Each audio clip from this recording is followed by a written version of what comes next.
This is Jake Ciely, and I'm the blown ACL that ruins your football season. Good news, everyone! Let's get dangerous. This is so good! I know! It feels so right! It's Jake Ciely. I'm sorry, who is this? Nice try, Moonman, pretending not to know. Earth's greatest mastermind! You just made the list! I thought you said that was a myth. Just because it's a myth doesn't mean it's not true. If you all blindly follow my plan, we may have a chance. Sure, we talk about it all the time. Really? No, burn. Game on, you ducks. And guess who's back? Jakey's back. Tell a friend. Guess who's back? This is terrible. Let's just get into the podcast. Yeah, it's been a while. It's been a while. I don't know why I'm talking like this. And if you're new to the podcast, I apologize. This is the nonsense that you can expect from the All in the Speed Run that isn't very speedy this week. It is more long form, but it's been a while, so we are catching up. And few better to do it with than JJ Zachariason. But we're going to talk to him today. I keep saying we. I'm going to talk to him today about the rookies, the draft class, mostly for Dynasty, but also some redraft talk in there as well. We'll be back more frequently going forward. Just had a lot of trips, a lot of things going on. New pup in the family, 8 months old Ziggy that we found, and it's just having a lot of fun with Barkley. So, like I said, a lot's happening, but I'm back. And back more frequently. We'll make sure, hey, you know what, too? It's the off. Actually, look, that's Ziggy in the background. A lot with the off season can be your questions. So if you want to, I was gonna say tweet me. There's no guarantee that I'll see the tweets these days, but send them my way. We'll do some mailbaggy type stuff going forward with the off season. A lot of time to talk through players for next year, strategy, and so much more. But before I do talk to JJ, I want to talk a little bit just in general about this draft. This is specifically for Dynasty people, so you can kind of jump ahead. Hey, the theory behind it ties into redraft too, so don't just completely dismiss it if you're not in Dynasty. But looking at values coming off last year, this is kind of like the players who have burned you in redraft and going back to them, being able to draft them for a discount. And last year's trash, the article I do, or dumpster diving, whichever way you want to look at it.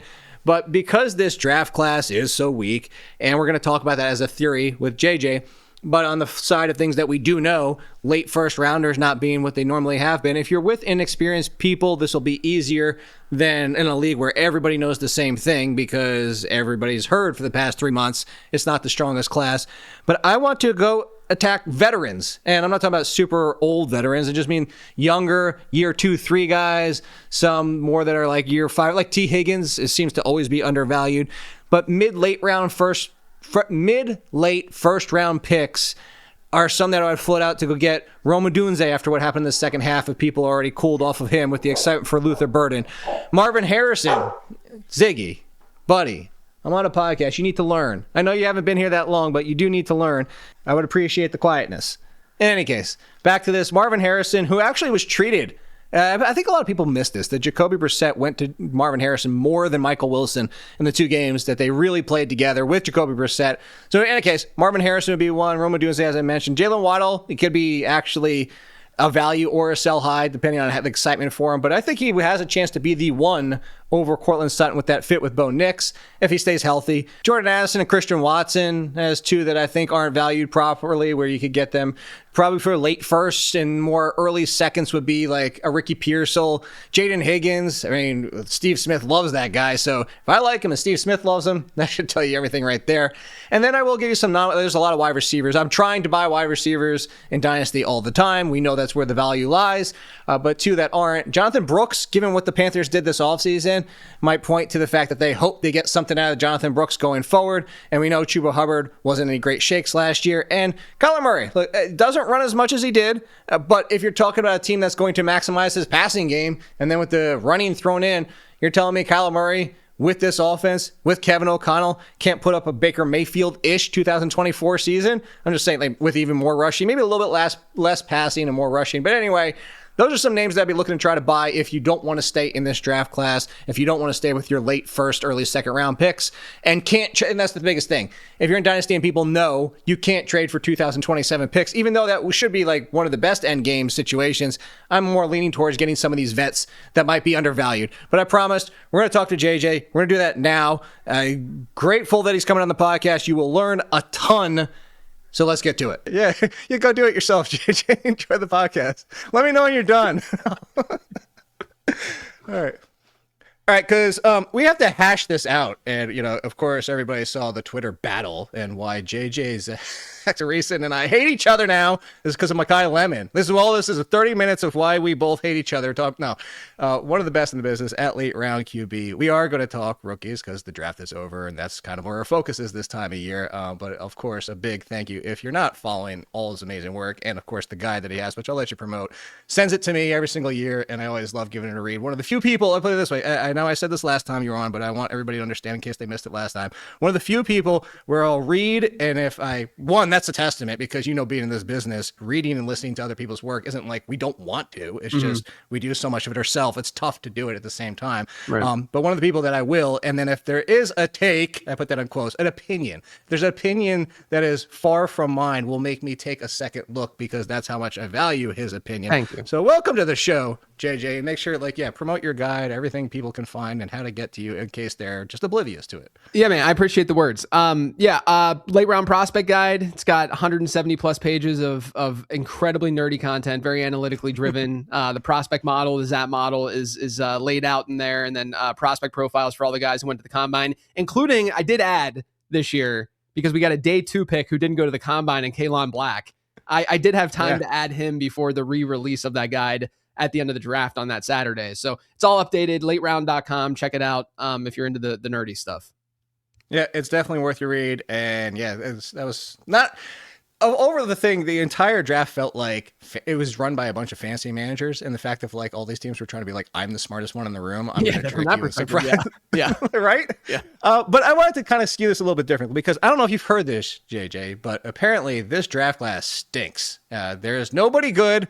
Everybody's trash. Maybe 5 good players overall, but that's the general prevailing thought. I know I'm making it tongue in cheek, but people have been hearing this for months about how the running back class is weak. The wide receivers, there might be 3 or 4 names you care about, but that's it. Blah, blah, blah. And I wanted to ask you this question. Does that actually present an opportunity for us in fantasy? Does that present an opportunity both in redraft and dynasty where we can attack some of those, or are you thinking a different way where, especially in dynasty, where you say, well, now I'm going to go get the veterans that are underpriced? Basically, does this present a window for us to take advantage of what seems to be the groupthink of how bad this class is? I'd say yes and no. I think no from the perspective of I'm not trying to trade into the back half of the first round and use, similar valuation that I would use for a back half of the first round pick, because I genuinely don't think that the players there from a prospecting standpoint, the way that I evaluate things, I don't think they're as quality as what we've seen in the past. I mean, even last year, you were looking at, a first rounder in Matthew Golden, let's say, who, I didn't love, but I could understand why he was being drafted there. You had Luther Burden as in Superflex as an early second, more of a 1-2 turn rookie pick when his analytical profile and his his age adjusted production was out of control. He was a great prospect. And so I think that we're looking at a class where, yes, that doesn't really exist. With that being said, if your league is only using calculators to come up with the valuations of those picks, then no, don't trade into those picks. If they're overcorrecting, then I could get behind it to a degree. And I say to a degree because when you look at the wide receiver position in particular, there are, and I felt this way going into the draft, and I think the draft just sort of exaggerated it and exemplified it more. But this wide receiver group, we had the most day 1 and day 2 wide receiver picks since at least 2011. There were 17 of them day 1, day 2. And now, to be fair, almost every day 2 wide receiver from my perspective and the way that I prospect and analyze stuff was pretty mid, as the kids say, from an age adjusted production and all the stuff that I look at perspective, right? There weren't many profiles, if any, that really stood out and said, like the way that Luther Burdens did for me last year. It wasn't, and I'm not just saying that in hindsight either. It's number one, an easy example, but number two, I was high on Burden. But there's no profile like that really stands out. But with that being said, with that many players, that many wide receivers with that strong of draft capital, it's just a numbers game. We're going to see 1 or 2 of these guys probably hit, And so if hypothetically you can get a huge discount on a second rounder in a rookie draft, or hypothetically someone's really in love with the 110 because they really want Denzel Boston or something like that. And you can get, 2 second rounders and throw 2 darts at wide receivers, that went day 2 or something like that. I'm more okay with doing that. Now there are obviously roster constraints in terms of just having dead weight on your roster and having more like we're always trying to consolidate in fantasy football, and that does the opposite, right? And so you have to be cognizant of that. If it's a shallower league, dynasty league, 20 to 25 roster spots instead of 25 to 35, then it might not be as approachable to make that move. But I do think we're going to see a random dude from day 2, Dazon Stribling, maybe. I mean, who knows, right? A random wide receiver from day 2 end up hitting, because we see that they don't have to have flawless profiles for them to hit. It's just that we're playing probability, and we want those more flawless profiles. So as a general strategy, and this wasn't a kind of pivot off, I'm glad you brought up Stribling, in the fact that a lot of times in Dynasty, because this class is so different, but a lot of times in Dynasty, in round 3 is generally like, you know what? Take your guy, like shoot for the upside. Are we thinking about that in round 2 this year? Is like round 2, like go ahead and start taking your guy in round 2? Bro, we might be thinking about that at the 1-2 turn. That's so yeah, I mean, yes. And I also think that again, when I look, let's just use Stribling as the example, because we know that there's a lot of anchoring that goes on in the fantasy community, in the dynasty community, pre to post draft, right? Where pre-draft we're like, oh, Dazon Stribling, yeah, he's rising up draft boards a little bit, but why would we be that worried about him? Or Caleb Douglas, why would we be worried about him? I still think that we shouldn't really be that worried about Caleb Douglas, but regardless, you have to react to the draft capital in some way. And I think in this class, it's all about opportunity cost.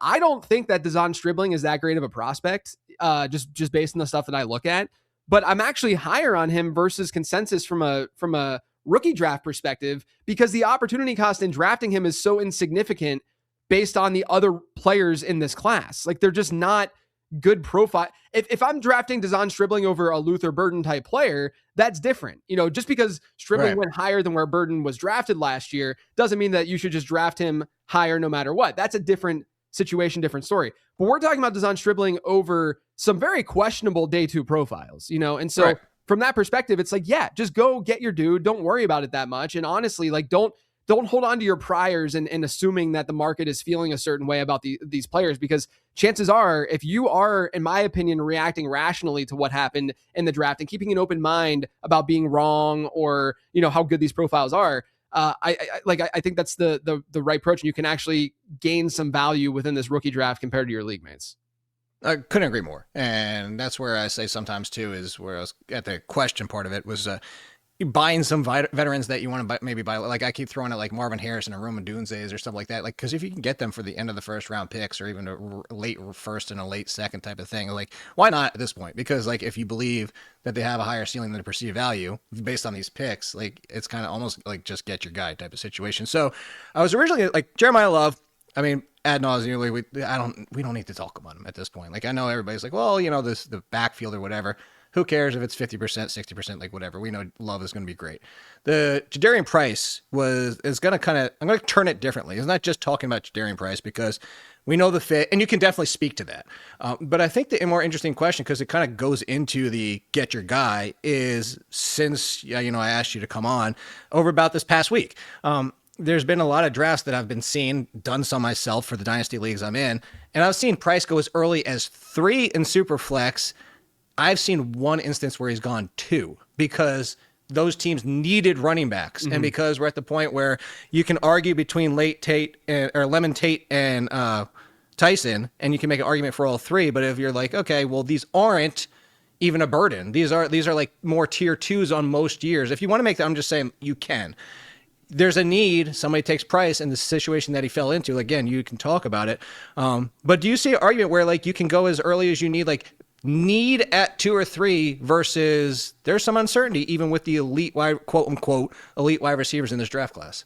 So I generally approach the draft or rookie drafts with the mantra of drafting for value and trading for need, right? So I am looking to get value in my rookie drafts more than I am need, just because, in a regular season long draft or a dynasty startup draft, from one pick to another, you're going to have a lot of different options to choose from, right? And so the gap between one player to the next is really not that significant. I mean, yes, we're going to have tier breaks. I get it. But generally speaking, it's not a massive jump from one pick and one player to the next. But in rookie drafts, we do see that because there's a limited player pool. And so you could hypothetically, even going from Jeremiah Love to whoever you want as 102 is a pretty significant jump. That's why we're seeing the 101 being as valuable as it is, and then the 102 not being as valuable.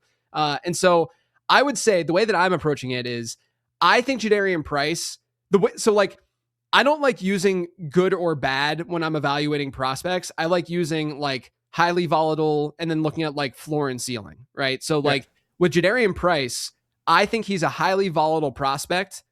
And then whenever I look at his floor and ceiling combination, I think that the floor is probably got boosted a bit because of the landing spot. That's for sure, right? And then the ceiling outcome, I still have some concerns about pass pro receiving, that kind of stuff with Price's profile. With that being said, I think the floor was raised significantly because I love the fit in Seattle in general, right? Where, like, I know you've talked about it, and I think it's important, this zone scheme that they're going to likely just continue on in some way, and having him be as bursty and as one cut as he can be, I think he fits really well with what they hypothetically want to do. And so I think Jadarian Price, from a floor perspective, got better. From a ceiling perspective, maybe a little bit better, but I still question a little bit about what that receiving profile is going to look like. AKA, do I think that he's likely a top 10 dynasty running back in the future?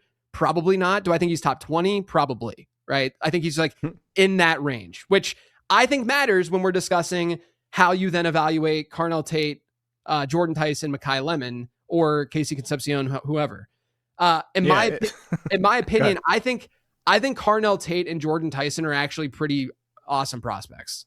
Like when you look at what they did collegiately and you combine that with draft capital, you combine that with the investment, the Zap model is obsessed with Jordan Tyson. Jordan Tyson's age-adjusted production, I mean, he gets to Colorado as a freshman. He leads that team in receiving in 9 games played, has that significant knee injury, doesn't play that second year. And then his third year from a production standpoint was the best season of any wide receiver in this class. Like just when you look at like the market share metrics, et cetera. And then he started to do well last year until that hamstring injury happened.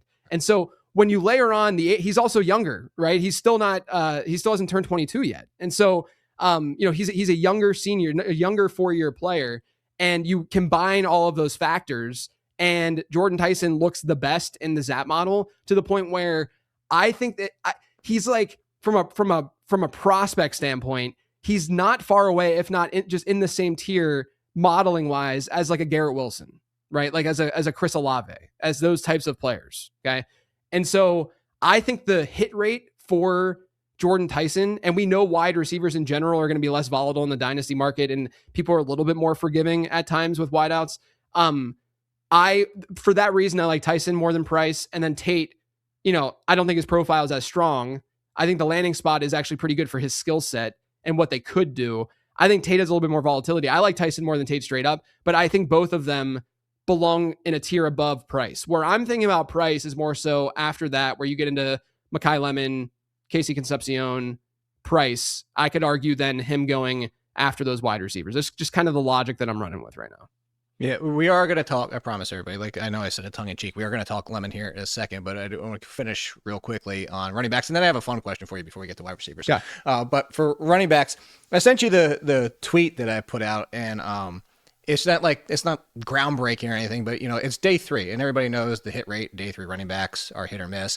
I kind of took a very surface level look at it, just kind of told everybody out there, basically a top 36 finish, being 120 fantasy points. It was 22 in the past 15 seasons, about a running back and a half per year, and that's their rookie finish. Of those, to also have more than 10 fantasy points per game, only 6.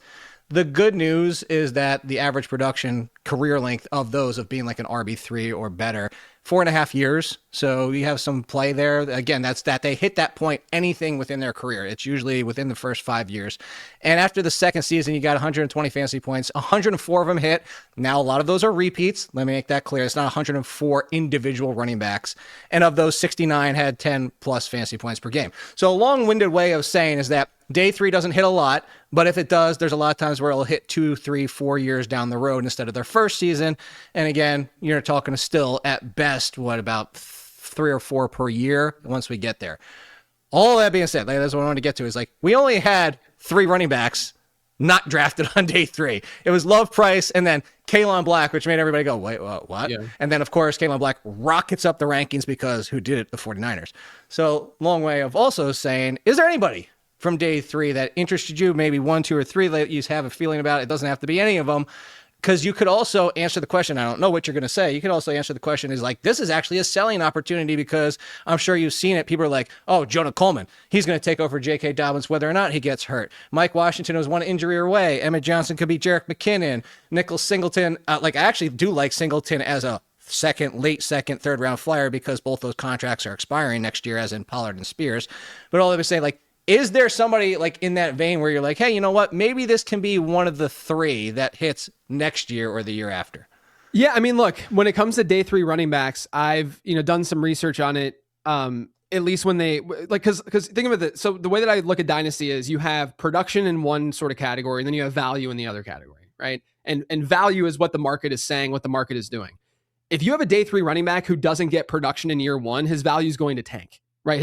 You're going to be able to acquire him for next to nothing after that first year of no production, unless it's a Bayshall Tootin type situation, but that doesn't really happen as frequently. And I also would strongly argue that round 4 is becoming round 3, or, like today's round 4 is yesterday's round 3 when it comes to running backs and the way that teams jump in real quick to throw out a good example is look at just right now's value of Ja'Cory Krosky-Merritt versus last year when everybody thought that he was going to be the lead.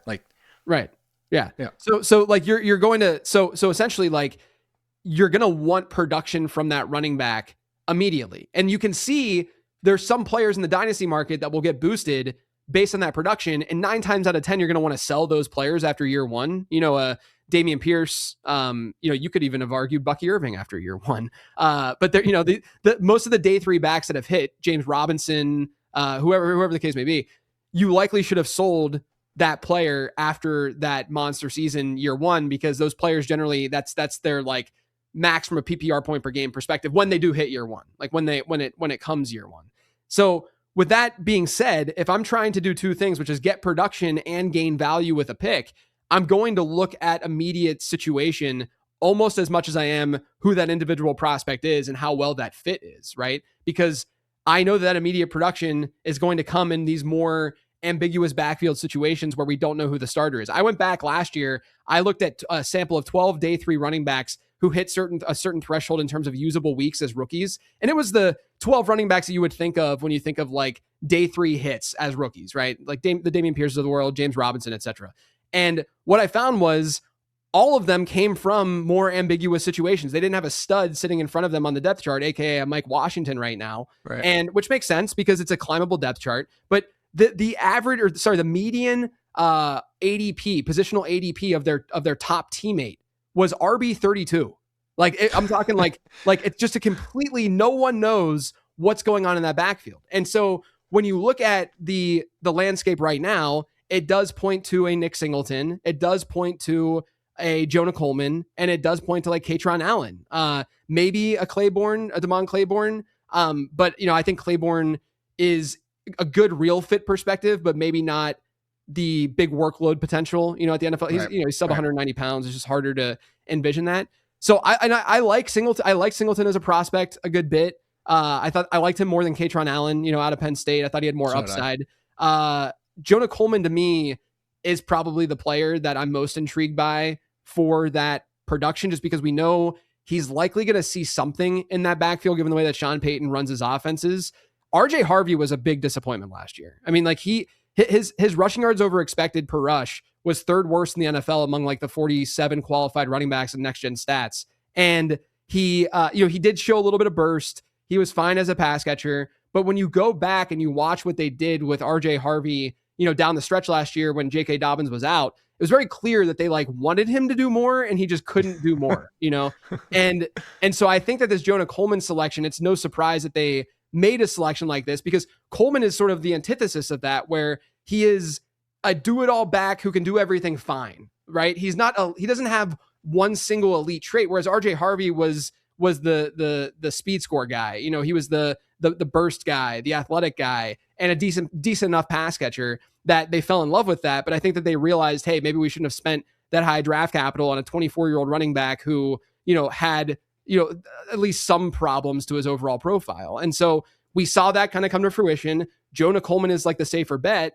And that's why I think you're going to get some production from Jonah Coleman. Like you'll see something from him where I'm not going to be shocked. Maybe I don't think, is this a hot take to say that I think Jonah Coleman could be valued higher than RJ Harvey after this year in Dynasty. Like I don't think so either. Like I just it's RJ Harvey didn't do that much last year. And I'm not saying that he's bound to bust, but they go out, they bring back J.K. Dobbins. That's the early down role that RJ Harvey really couldn't take on last year fully. And then they go and they draft a guy who literally does it all, is good in pass pro and can catch passes out of the backfield and potentially be their goal line back. So I'm a little bit nervous about that situation for Harvey, but it makes me a little bit more optimistic with Coleman. The problem is that you're not getting the day 3 discount on any of these guys because the class is so weak. And so certainly you could argue that they're overvalued in rookie drafts. I'm not really going to argue because of the stuff we just talked about, where it's just like, pick your flavor, man. Like, just go get your dude who you like, because I don't think the opportunity cost is that significant at this point.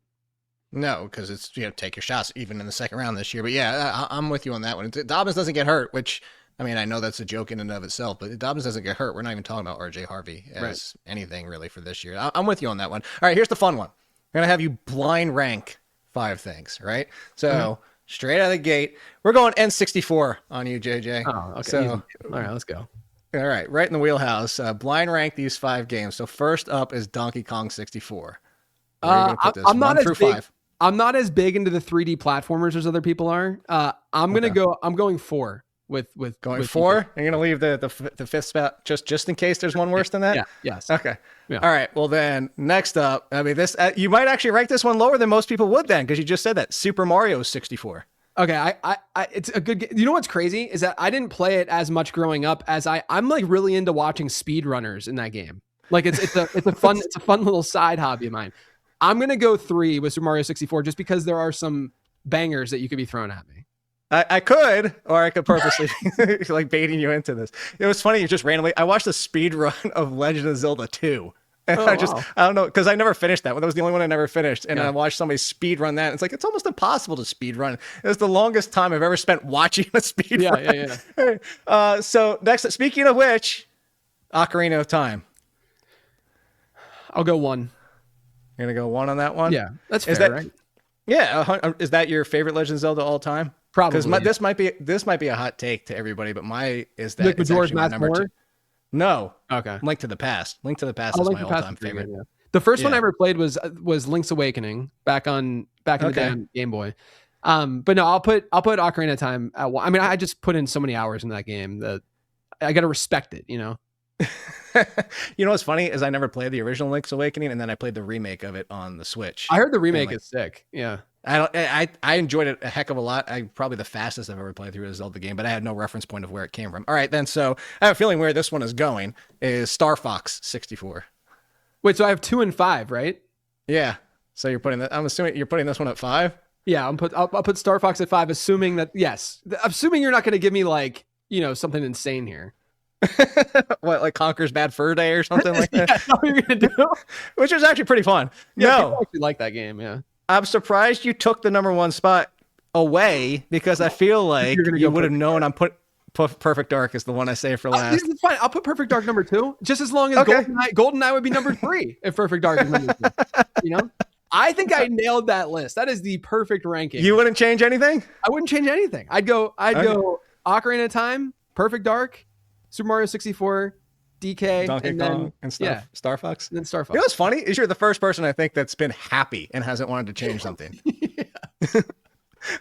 like Alfredo came on, he's like, I'm never doing this with you ever again. Like, it's just because his list was so out of whack. I watched too many blind rankings videos to kind of know the flow. You know what I mean? To know how they're going. Oh, so like I had to like really overthink it to try and trip you. That curveball. Should I have like thrown you Perfect Dark right out of the gate? That would have messed me up a little bit, and then saved like a like something really out there, like Pilot Wings or something for the final. Oh my god, I played so much. That's a decent game. Though. It was the only game you could play. There was only 2 games you could play: Wave Race and Pilot Wings. Yeah, Wave Race. Have you gone back and tried to play some of these games? Like when you go back and play Wave Race, it's amazing that we thought that was like good graphics. It's amazing that we thought it was a capable game. They're just blocks. Oh my god! All right, anyway, back to fantasy football. So, all right, so let's talk Lemon, because I don't want to get, if anybody saw us and talking on Twitter, look, there's been a million discussions about this point. I've talked about it. I know you talked about it. I heard it on your podcast. I want to just take a different approach to it, because the numbers are there. Like, so for everybody that doesn't know, the quick version is Jalen Hurts can throw over the middle. As JJ's pointed out, he doesn't throw over the middle. Right. That's the big issue. So we can argue and sit here and say, well, Sean Mannion taking over, he could obviously change things. My argument has been, you don't trade 2 fours to a division rival to move up a whole 3 spots to not change your offense and use somebody like Lemon. So that's where I want to take the approach. Like, JJ, when you're sitting there and we know what all the data says, you could, hell, throw the data out the window. If you watch the Eagles, watch them play over the last 3 or 4 seasons, you know Jalen Hurst doesn't throw over the middle that much. So when we have something that's this stark of a talent versus history situation, how do you balance, and it doesn't specifically have to be for Lemon, because I want this to be, as you do very well on your podcast, I want people to think for themselves, learn, and like this is the kind of stuff we're talking about, is when, you know, we could go to the Seahawks example, if they would have drafted, you and I talked before the show, a Mike Washington who doesn't really fit the zone stretch running scheme. Like, how do you take what we've known past tense and apply it to maybe a player who doesn't fit what they've done going forward to properly value that situation? I think you have to wonder in a worst case scenario if because like, look, Makai Lemon as a prospect, the quick and dirty comp of Amon-Ra St. Brown, I think actually makes a lot of sense when you're trying to envision what he could be in the NFL, right? Like from a fantasy football perspective. And yes, it's hindsight driven when we say this, but Amon-Ra St. Brown found the exact spot that he needed to thrive, where you get a quarterback who's great on those timing routes, and then you get a wide receiver depth chart that's really lacking. So he could just be peppered with those looks, right? And so hypothetically, Makai Lemon, and it's not to say that Amon-Ra St. Brown can't play on the perimeter and is only a slot guy. That's not what I'm saying at all. It's just that the situation was like a 100 percentile type landing spot. Yes, using hindsight to our advantage, but it was like, that's where he ended up. With Makai Lemon, I think that objectively, he's not in that kind of spot, right? Where, you know, you do have Devontae Smith, you do have Dallas Goedert for at least another year. You know, they drafted Eli Stowers, who, you know, is a really good pass catching tight end. We'll see how that kind of works out within the system and within this offense. They trade for Dontavian Wicks. They have Hollywood Brown too, who might get some run. So it's just a different kind of environment. And then they have Jalen Hurts, who's not the, you know, cadence timing route kind of quarterback that a Jared Goff is, right? And so the question you have to ask is, okay, if this doesn't change, can Makai Lemon be okay? And what that means to me is, are you okay with Makai Lemon playing on the perimeter in a lot of 12 personnel, which is, I think, what they've dictated they would end up doing based on the Stowers pick especially. But even if they don't, I mean, you know, can he play on the perimeter more? And I think the answer to that with Lemon is yes, like as a prospect, right? If you look at his perimeter numbers, they were fine. He had the best perimeter yards per route run in this class. Like he can play on the outside. Now, I will say that when you get this combination of slot and good perimeter yards per route run, it's not unique necessarily to Makai Lemon. And we've seen players in the past that get day 1 or day 2 capital slip up and bust, like an Elijah Moore and such, who had good perimeter yards per route run rates, but they were kind of stapled to the slot throughout college. But the key difference, Jake, is that a team does not spend a first round pick on a slot player to make them only play. It's the same argument with Emeka Egbuka last year, where, you know, it was like, oh no, he's a slot guy. He's a slot guy. I'm like, first off, the Buccaneers just used Jalen McMillan, who was a pure slot guy coming out on the perimeter during his rookie year. They're not going to do that with a dude that they take, 20th overall or whatever it was, in Emeka Egbuka. And it's funny because if you look at all of the players in the top 100, basically since, over the last 5 or 6 years, who had a high slot rate, and had high perimeter yards per route run rates, the outlier, the guy who's like absurd and having a high slot rate, but also doing really well on the perimeter, was Jackson Smith and Jigba, right? So he was just his production profile was out of control, right? And then you get Makai Lemon next after that, and then you start to get into the more questionable profiles of the slot guys who didn't convert. So he's in between the spectrum of a bust and Jackson Smith and Jigba. That's my, there we go. But I think that what we're looking at here is, again, a team like the Eagles that has a smart, intelligent front office would not be making this move. I know they made the Jalen Reagor move in the past, but I think it was just a misevaluation, and that could happen with Makai Lemon. He could just not hit, right?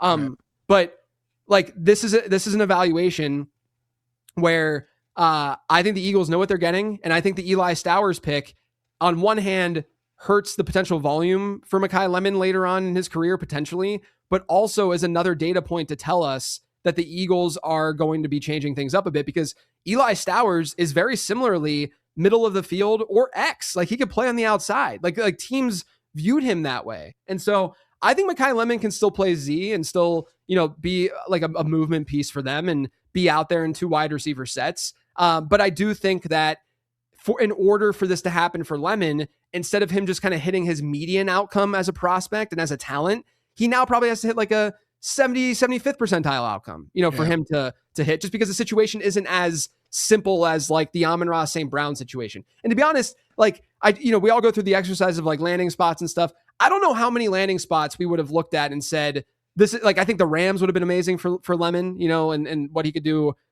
definitely long-term, but even a little bit in 2026, just because we would feel more confident in what that spot meant for his development and what they see in him and how easy that transition is from college to the pros. I think there's just a little bit more that you got to work with here. But when you say that, you're talking about situation, you're not talking about the player. The player himself, I think, can do that. And it's just going to take a little bit more, it's a slightly lower probability chance of that happening just because the situation isn't as perfect. All right. Well, and we're going to get back to wide receiver for the last question. 2 more get you out of here, is only because we talk so much. Stowers kind of got pulled in a lot to that conversation. Yeah. I want to look at this differently because when it comes to the tight end position, one, we've kind of been spoiled over the last 2 seasons. I mean, we have a lot of names from Bowers to Loveland to Fannin and everything between.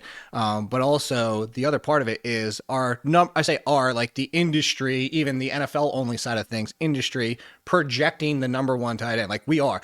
Sadiq, the numbers weren't there. The production wasn't there. You could argue it should have been coming from Oregon, where their number 1 wide receiver was like, 7th rounder, like a flyer later on. Like you kind of watch and you're like, he should have done more, even with defensive attention, like should have done more. So we're projecting a lot. We're projecting a lot for a freak athlete who should be great as a tight end. We're talking about Stowers, who some people had on the same level, that fell into a situation that's looking great for next year.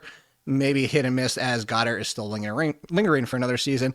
And then a bunch of other names. Claire ended up with the Rams with their 7,000 tight ends. And I kind of wanted to phrase it this way, is like, do you like Stowers? Is there somebody in here, maybe a sleeper that we don't, or is here the potential? And this is kind of what I like, because I like to ask the questions that nobody's asking.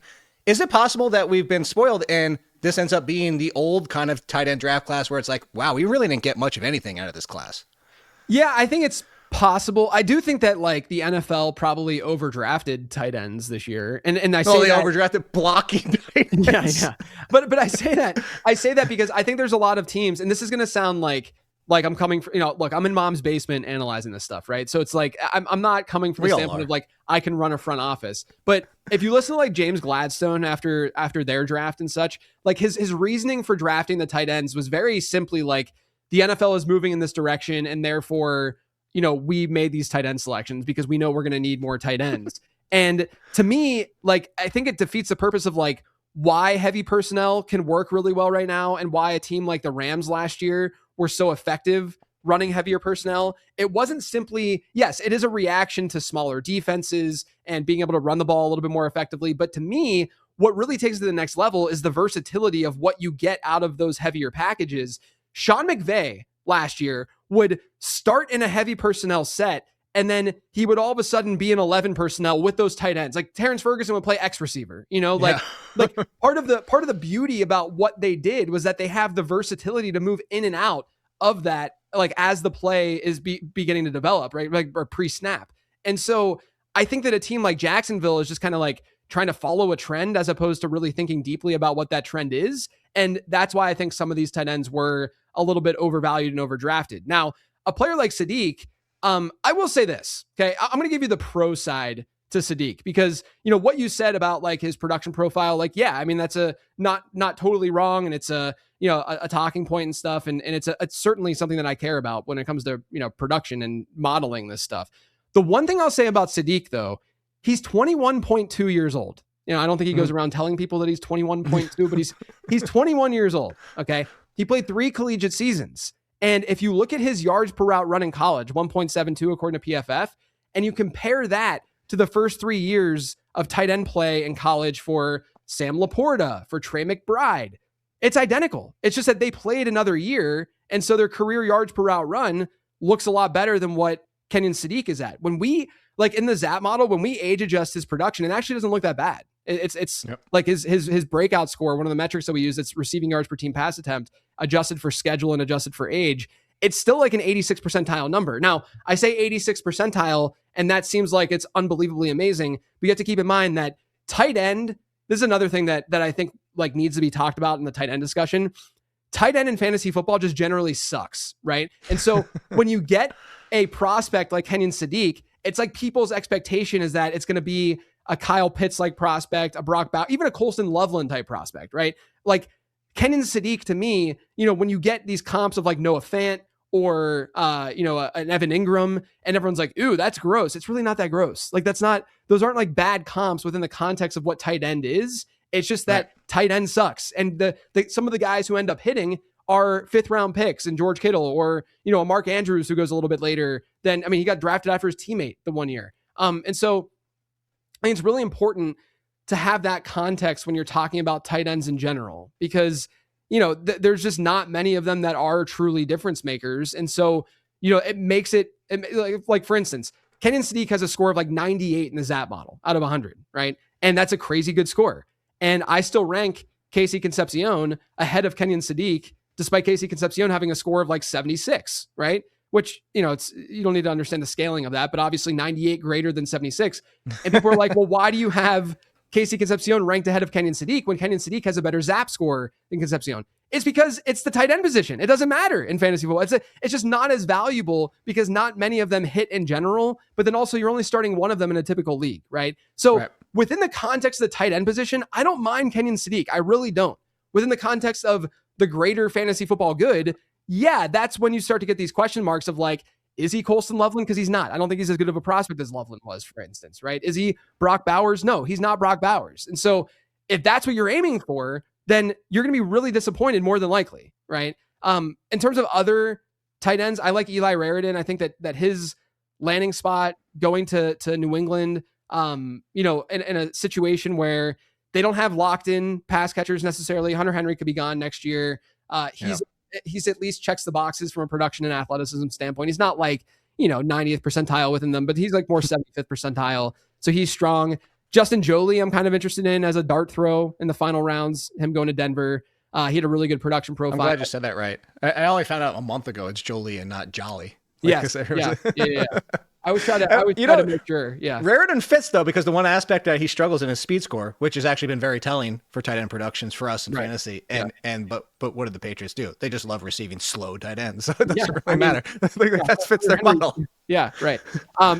So like, I think that those guys, they certainly like there's a lot of like, I kind of view tight ends similarly as I do wide receiver in this class, where after the first couple, you're just kind of like, choose your flavor, throw some darts. There's enough of them that one of them will probably hit. But, when you look at this year versus last year, like I loved Terrence Ferguson last year. I thought he was a good prospect. I loved, I think Terrence Ferguson to me is a very like Eli Stowers-y type prospect, in terms of like what we could get from a fantasy perspective. Loved Harold Fannin last year. We're even still potentially going to see like Elijah Arroyo do something like last year's class was better than this year's in terms of like the high end talent. But I think this year at least has a large breadth that we can choose from. Like there's just a lot of guys you can get in the 4th round of your rookie draft and just throw that dart. I was hoping that John Michael Gillenborg would get drafted, but he ended up he's at least he's a Kansas City Chief right now, which is kind of interesting. I know, but even like that, even like waiver wire speed dial, you know what I mean? Like we're gonna get a lot of that from this class, I think. No, it's funny, like baked in there too is like how I approach in Dynasty specifically the tight end position is like I just want potential top 4, top 5 because everybody has tight ends, everybody has 3 or 4, and it's like I don't want tight end 11 because guess what? Every single team has a tight end 11 on their team. Like, so all right. We took up too much of your time. Got to get you out of here on this. Back to wide receiver before we get out of here. I'm going to kind of combo these 3 because originally it was 3 different aspects of it, but I mean we've done such a good job. You've done such a good job of tying everything together. So wide receiver, you brought up a few names already, but is there one, and you can just give me one unless you want to go further, but one that either you love the fit afterwards and he moved up your rank, like you brought up Stribling before, like the potential there. Is there somebody you're like, oh my God, I really had hopes for him, but he's completely off my radar now? Or is there somebody that like kind of intertwined there that you're like, you know what, I really like this, but I'm looking 3 years down the road. I'll give you the example for there. It was like I made the comparison for Ted Hurst, and the funny thing was that was the name I was going to say. The 3 years, because I said the funny thing was my comp for him was Alec Pierce / Michael Wilson. What did they both do? They took 3 years to hit. Yeah. And so so if you could talk about Ted Hurst, you could throw anybody out there, but I just was kind of give you an example, even though I just stole yours. I think Hurst is a good example of, someone that you got to just be patient with. Smaller school too, so we don't know how well that's all going to translate. And you like, we're being completely honest and objective. Like smaller school wide receivers do not hit at a very good rate at all. Like it's really rough. So that includes like a Skylar Bell to be a little bit nervous about what he might do. I think that the very obvious go-to answer here, though, in terms of risers, is Antonio Williams. Interestingly, I thought like I did for the late round fantasy football show with David Kitchen. We do it on YouTube. I did an exercise where I looked at best ball ADP and I looked at my rookie rankings and I tried to find the difference, who I was higher on, who I was lower on. Antonio Williams was the dude that I was highest on versus early ADP. Mostly, I didn't mind his profile. I thought he was interesting. His top comp was Ladd McConkey in the Zap model. So that was a little bit interesting, to latch on to and be like, well, who knows, slot guy that ends up being a little bit more. But his draft capital was just like no one realized that he was like a firm day 2 pick, like throughout the draft process from like a projected draft capital standpoint. And then he gets the great capital and a great landing spot. And what's intriguing about him is, yes, he played a lot in the slot. And, Ladd McConkey had a way better, yard, like per route run numbers than Antonio Williams did. And Williams played more in the slot in college as well. But they're already talking about Williams potentially playing Z and not just that slot role. And in that offense where there's literally nothing else outside of Terry McLaurin at this moment, even if they get Brandon Ayuk, like who knows what that situation is going to really look like when Ayuk, if and when Ayuk gets there. So I think Antonio Williams has to be the number one riser for me. There's some other guys though. Like I think Zachariah Branch, who I was pretty much out on entering the draft, just it's a very gadgety profile that historically has busted at a pretty high rate. I think his landing spot's actually pretty decent for him to at least get something, right. I mean, like they could get creative with him there and he can get more volume than I anticipated him getting. Skylar Bell, I think his landing spot's really interesting because I think he kind of backs up everything they have there, like DJ Moore and Khalil Shakir. He can kind of play outside and inside. And that's probably part of the reason why they went the direction that they did to get Skylar Bell. But I think overall, the biggest winner for me in riser was Antonio Williams, just based on that landing spot.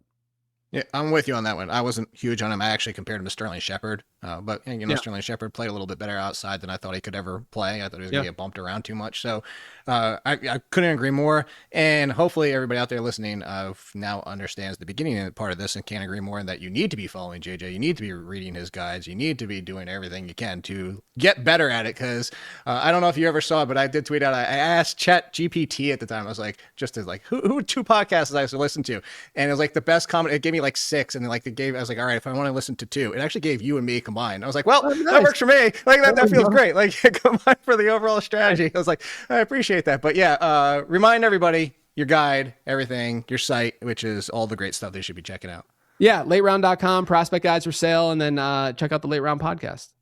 And make sure you're checking out everything he does all year long. One of the best podcasts out there, which, hey, look, it's coming from me and somebody else's podcast. I actually take time to listen to at times. So that should say everything it is. Appreciate you, JJ, of always coming on here. Thanks, man. Once again, that was JJ Zachariason, one of the best in the business. That isn't me. No, just like you heard it. You heard why you can get so much information and knowledge from JJ. Give him a follow, give him a listen. Again, I will be back. I spend more time usually by myself than without the guest, giving you guys information of my thoughts and everything. And I will do more on the rookie class going forward. Again, send me some of your questions. I'll include those in the podcast. Any guests that you might want to hear. The suggestion time. It's the off season. I am flexible. And now finally, Ziggy's been quiet for a while, thankfully. I told you he's learning. He's getting there.